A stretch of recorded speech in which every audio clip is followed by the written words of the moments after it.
Hey, what's up, everybody? Welcome back for episode 3 of season 2 of Halo, the series on Paramount Plus. Yes, Turl and sir. I are ready to break this entire episode down. Visegrad. I think it's pretty safe to say, jumping into this episode, that Quanha may show up on your doorsteps with receipts from everybody that had that hate from season Oh yeah. 1. Because what a transformation of a character we've gotten. I don't know if we've ever seen somebody go from like damsel in distress to like savage in a way that Yeah. Quanha has emerged. So let's start right there with Quanha and the story where there seems to be maybe some what's the word I'm looking for here? I don't know. She's clearly battling, not being able to fulfill her sort of legacy in terms of protecting her people. She Right. feel misplaced. So maybe there's some guilt. Maybe that's the word we can start off here. And for everything that Soren has done for her, I think she takes this very personal and wanting to get back to Soren, wanting to make sure that Kessler is safe. Laera, wanting to assist her throughout this journey. I don't know, and obviously wanting to just get back into the mix of things. Just what's your overall assessment of just this new 2.0 version of Quanha? As soon as she had her moment on screen, the first thing I thought and I wrote down was the producers read the tweets. The producers read, uh, like you just said, I've never seen such a transformation. And to be fair, she didn't really do anything wrong in the first No. season. I have no idea. Like if you look at it now, why people were as mad.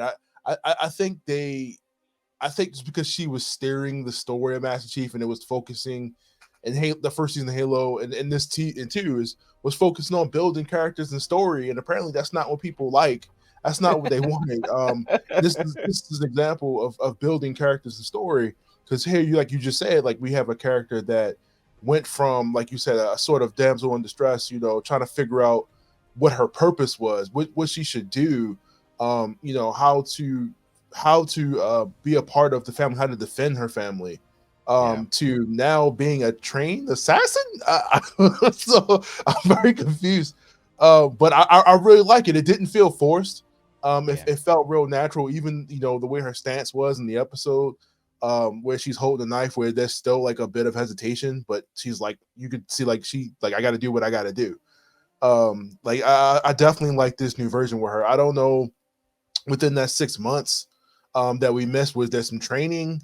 Yeah. Was there something with Soren? Because when they kind of throw her back into this, and we see her with the tracker on in episode like 1 or 2. So I would like to get a little bit more of kind of that filler in between of what she's gone through to get her to this point to then turn her into a one woman assassin. But Team Quanha, man, it definitely, I can't wait to see the comments on this one.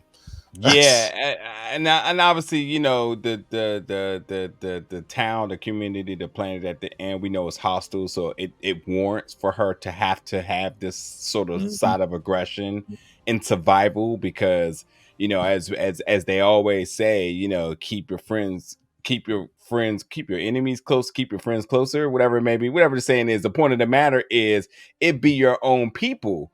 Oh yeah. And when you look at the folks that basically sold out my man Soren, it's not to say that Soren has always had clean hands, but I mean, come on now. And the fact that a black brother sold out another black brother, it just Said I'm the blows captain me. now.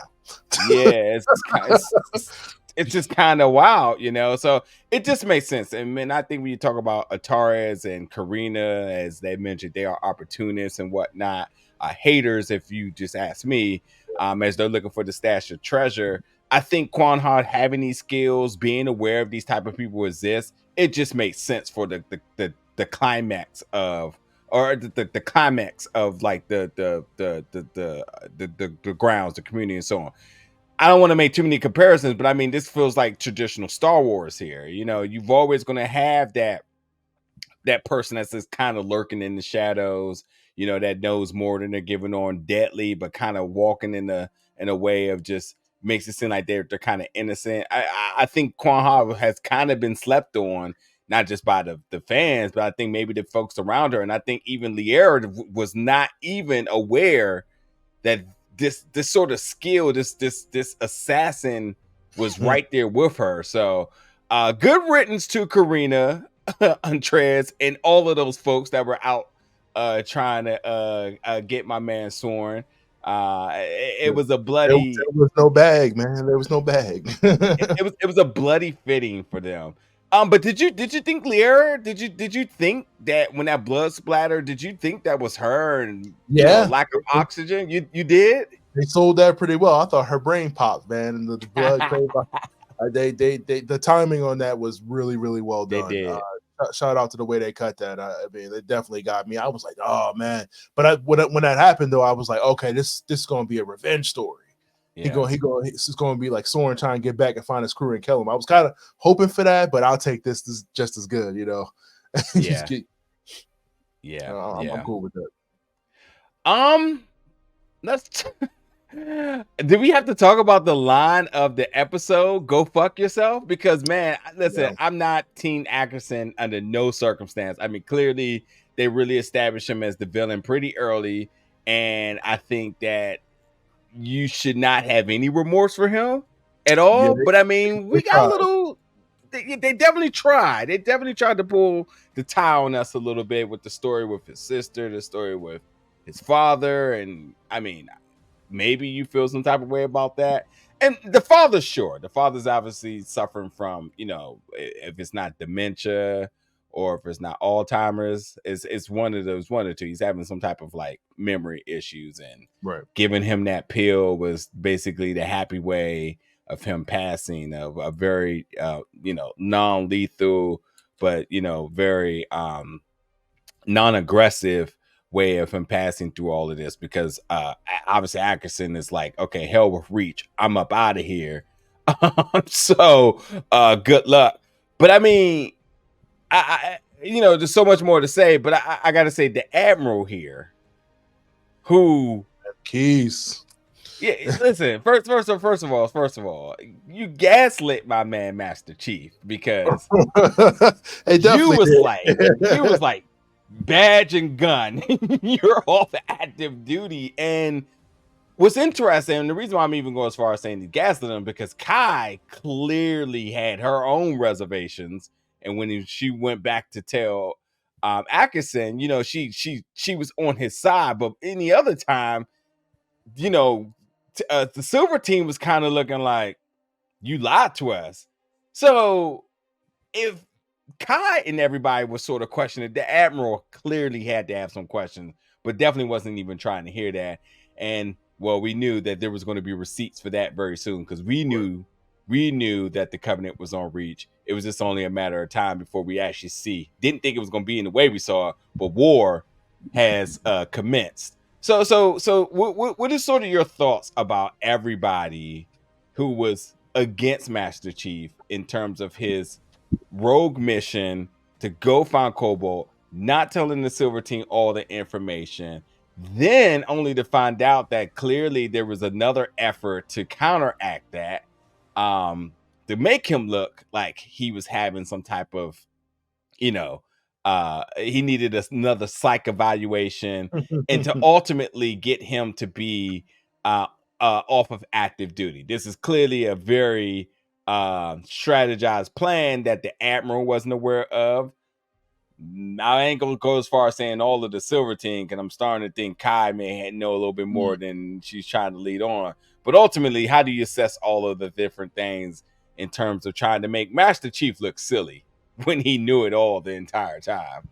Yeah, I mean, not only does the show itself, you know, go out of its way to make seem like Master Chief is losing his mind, but they also make the audience make it seem like they're losing their mind too, right? Because we saw what we saw on Sanctuary, you know, through his perspective. So like at that point, it's like, okay, we had already been through all of the Master Chief is losing it in season 1 with the memories and stuff like that. So I feel like, okay, we're not going to go down that road again.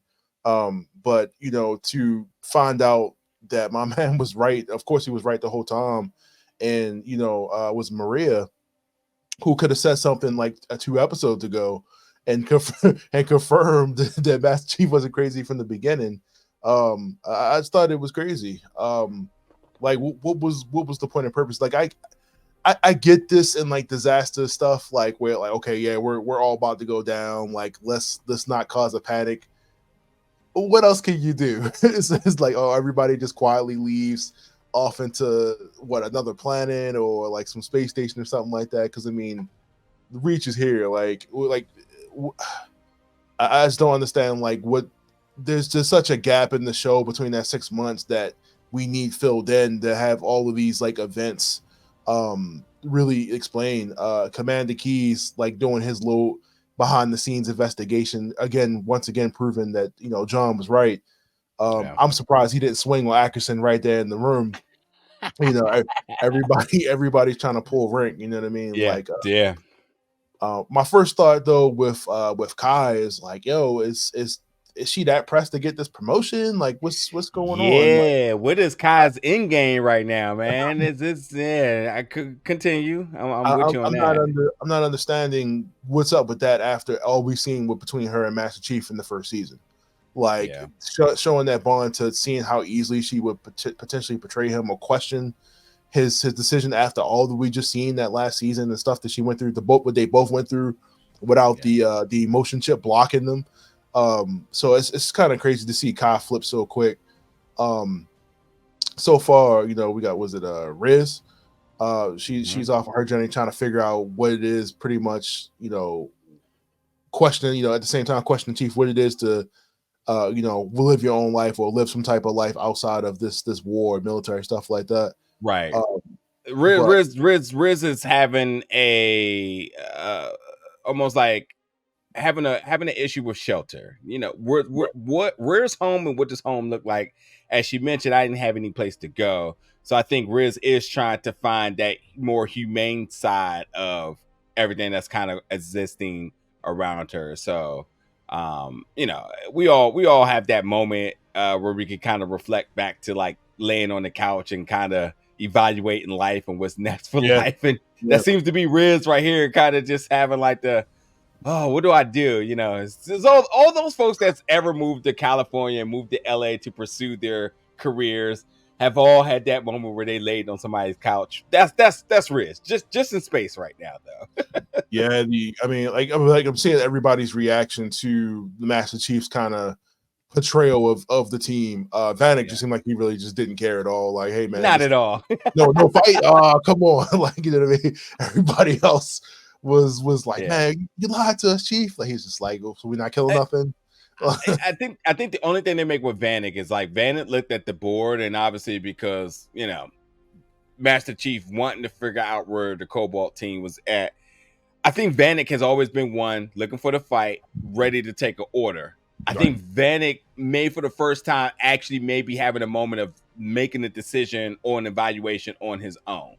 Kind of even by result of Master Chief being told that, hey, you were wrong with this mission. Vanek was kind of like, okay, so now what? But I think Vanek is starting to have some level of decision making himself, and I think that's going to play a part into like the emotional, the emotions within the Silver Team, but also just that emotional attachment to one another, where we're seeing everybody's going to be able to show emotions, make decisions, and collectively work as a team instead of it just being Master Chief, we follow you. Master Chief, I'm not sure. Master Chief, I'm playing this double agent, where everyone's kind of playing all sorts of different roles right now. So it will be interesting to have Vanek be another voice of decision making within the team to keep everything together instead of his one-liner. It's action one-liners, You lied to a dog. Yeah, Vanek to Expendables 5. That's where that's going. He's the Coltrane of the Halo. It's Coltrane. But but I mean, like I said, I mean, we know, obviously we know as the audience that Master Chief isn't crazy, and hopefully we see some Covenant. So that's what I'm now that we cleared that up. Yeah, I mean they're here because at the end of this episode, we'll talk about in a minute. But I mean, when they brought the Cobalt team in and they showed that everybody then got sliced up by which I'm calling the Covenant plasma team. I think it was a realization of like, hey, the war's here. What are we going to do? Now, Admiral Keyes was very adamantly told by Ackerson that, like, yeah, there's a fight. We could fight, but we're going to lose. So yeah, it's over, dog. It's over. you might want to collect your things. Resources are already on to the next move. Collect your things and roll out.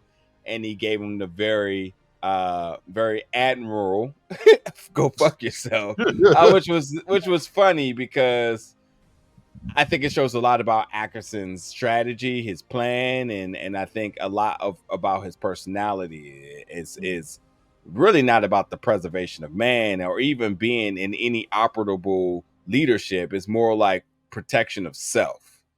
And I think we learned a lot about that when it came to how he sort of gave up on his dad, the numerous attempts with Julie that never amounted to anything, the dialogue he had later on in the episode with Halsey, you know, and as he mentioned, like, what did he say? Like, he didn't say I'm not a bad person, but he said something like, I'm not a monster. I'm not a monster. There we go. And he brings in Soren, which is definitely not good for her, good for Soren, because that's who Soren's been sort of looking for here. But whatever, we'll let him be the judge. But right now he's a coward and he's leaving everybody that is at the hands of the Covenant, because even this declaration, this monologue from the Covenant, like, we're here and we're going to do our thing. We'll talk about that in a second. But I wanted to go really quickly back to Corporal Perez, who, shout out to Corporal Perez's mother, because she says, John, I know I done fed you good last time, but you got the devil following you. And if you wanna clear that devil, you might want to go to church, because that's the only place that can get that fixed for you. But holy water. yeah, a little holy water, a little Lord's Prayer, a little something. But what was your thoughts about Corporal Perez and Master Chief conversation before everything hit the fan about basically what she uses churches for? And I mean, she's sort of dealing with her similar struggles with Master Chief, is because she saw McKee and the whole idea of being gaslit about seeing dead people. Shout out to again Kai on that. And she's talking about protecting her. But what did you think about them two sort of running a parallel mindset about this and being aware of this noise that's been almost deciphered into a prayer, and not into a prayer? There's definitely a call of war, but nonetheless, she's definitely dealing with her thing. But what's your thoughts about the two of them and their stories running parallel to each other? Well, I mean, we had to keep her around because she's the only living witness that was on communications team that was able to witness everything that as Sanctuary. Sanctuary, yeah. And I just think it's weird that people would question somebody still being dead in a world where we can clone people. I was just like, oh, we saw after we saw with Julia and stuff like that. Like, why would that be the craziest thing in the world? Oh yeah, you put a bullet in her. What's to stop the Covenant from cloning people? Whatever. But once we got the message, it clicked in. I was like, all right, she's on communications team, so she would be able to decipher that Covenant prayer, or like their team or whatever of them claiming the planet. But she pretty much came back. I don't know if we're really gonna even get her in the next episode too much, but she pretty much came back to just confirm that John wasn't crazy and there was somebody else out there that saw what he saw, and my kid is still alive. My kid is still alive and everything like that. So, I mean, again, like I said, it's still a lot of void space of unexplained stuff. From like, how do we get to? Oh yeah, we dipping off the planet. Oh, how did we get to? So many things, everything that's going on with Soren, stuff like that. Why the UNSC is even capture him in the first place? Are they just using him as a bargaining chip? But I just thought it was weird, man. That, like I said, them pretty much keeping them around. I wonder if they're really trying to establish some level of faith with Master Chief, or maybe like something on like I don't want to say him believing in God, but like him believing in something outside of him and his team. I wonder if that's kind of her purpose here, outside of obviously confirming that message on the recorder. I agree. I definitely agree with all of that. So it'll be interesting to see what's next. And I think, to kind of think a little bit going forward here. First of all, Master Chief, even going back to the former Admiral Margaret, I think he done did his best in trying to console in folks that he's trusted, folks that he respects. Right. And I mean, she kind of played him about like, why do you fight? He said, "Because I told you so. When I tell you to fight, you fight. So go back and kiss as many asses as you can." But no, I think it's interesting because with Perez, I think it does become somebody who sort of tries to see the human side of him. I mean, she did bring him over for the Fast and Furious whole dinner and Corona thing, so he's definitely family now, But I think that she will be a part of like the viewers being able to see a different side of him, and also to really collaborate a lot of the things that he's been seeing, thinking, and so on. And I think she'll be an adequate part to that. But yeah, when you talk about Soren obviously, as I mentioned, was looking for Halsey this entire time. And we know what Halsey has all been capable of in terms of everything that we see Ackerson sort of trying to do his own thing. That's why Halsey is very important to him, but more or less Cortana in terms of unlocking those memories and trying to get all that information. What do you think going into next episode, what that conversation is going to be like? Because Halsey looks a little fearful here. And Soren, and true Bokeem Woodbine mannerisms, looks very confident and ready to get the business here. What do you think is going to happen with the two of them? I mean, as far as the conversation with the two of them, because the script demands it, is that he's going to yell, he's going to scream, he's gonna explain to her what she did, how he hurt him, how she hurt him. She's gonna explain why she did it for the sake of advancing science and saving the future. Because that was the conversation she gave Ackerson. XYZ. Each one of the clones was like a step to saving the world. So that's kind of how that conversation go. And I mean, pretty much at this point, he wants to go save. He probably wants to go save his family, because he doesn't know what's going on with Quanha and everything like that. So that's probably going to be his first focus. But of course, they're not going to kill Halsey. I mean, and they can't. She's too important to the cause. Her knowledge, her science. They got to win a war. They can't afford to get rid of no assets, which is why this plan is so stupid. Why is this your plan? Well, okay, because Ackerson doesn't value life. That's the biggest thing we know. Right. So Halsey means nothing to him as long as he can get the information from out of her, which is why Cortana plays an important part here. Soren, I think the biggest thing for him is like, hey, we got to get out of here.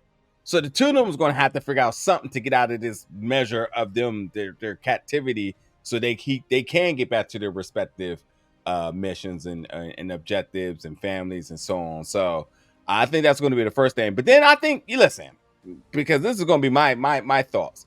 After we get this whole prayer about the Covenant coming in, and they want the demon head so they can get to the ring, et cetera, et cetera, et cetera. I believe the person declared himself as Var Gatani, so maybe that's the lead here, whoever.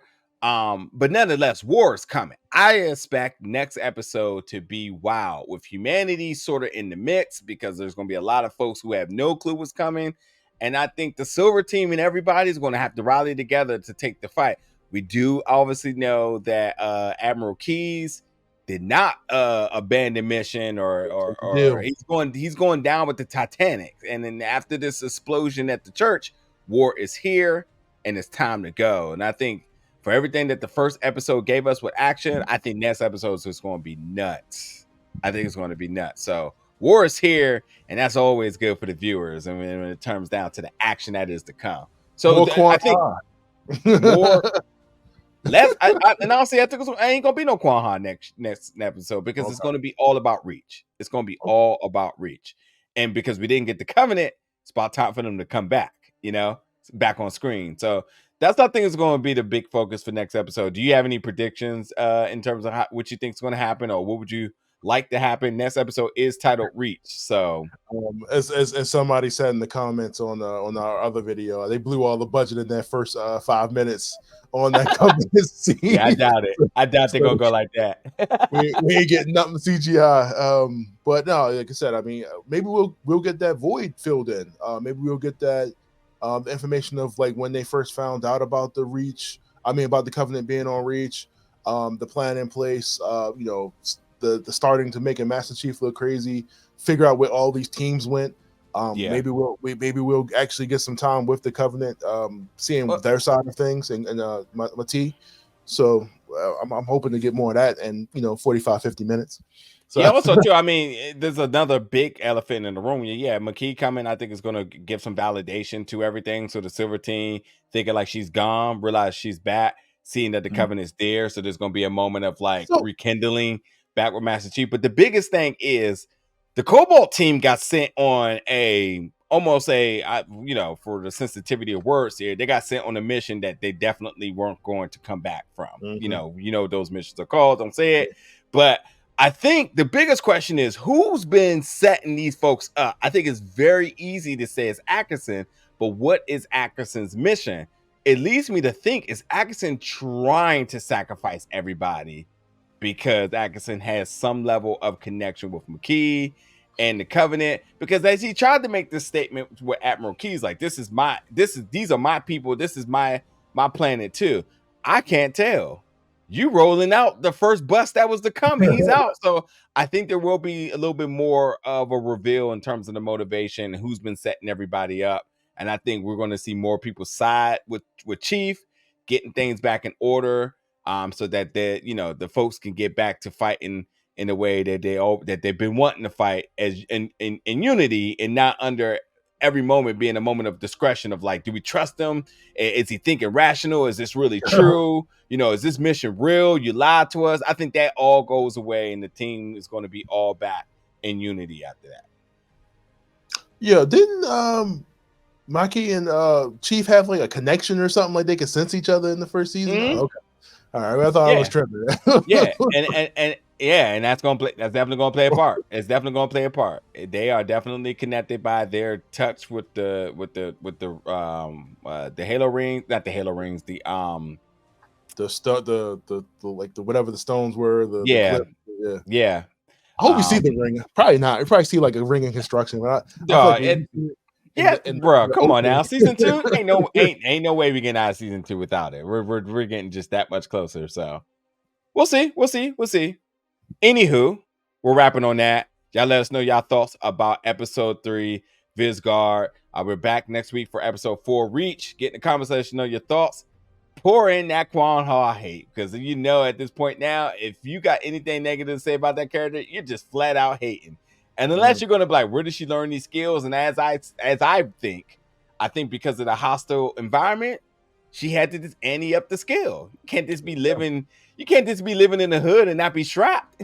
you got to go do a thing, So she's also trained under 2 Spartans. So let's see. Yeah, for real. And Soren ain't been getting around because he's just some fresh new chicken on the block. He know little things, so it makes sense. And it ain't gonna be long before little Kessler out here throwing hands too. So we'll see. As they famously had the Captain America Winter Soldier elevator scene in this episode, it definitely answered my question as to like, do they have like that strength outside the suit? And yes, they answered that question because they definitely have super strength outside the armor. So yeah, there we go. Yeah, they're enhanced people. They're super soldiers. So anyway, folks, we'll talk to y'all next week. Thank y'all for tuning in this one. Get in the comments, do y'all good stuff, and we'll see y'all back soon. See you.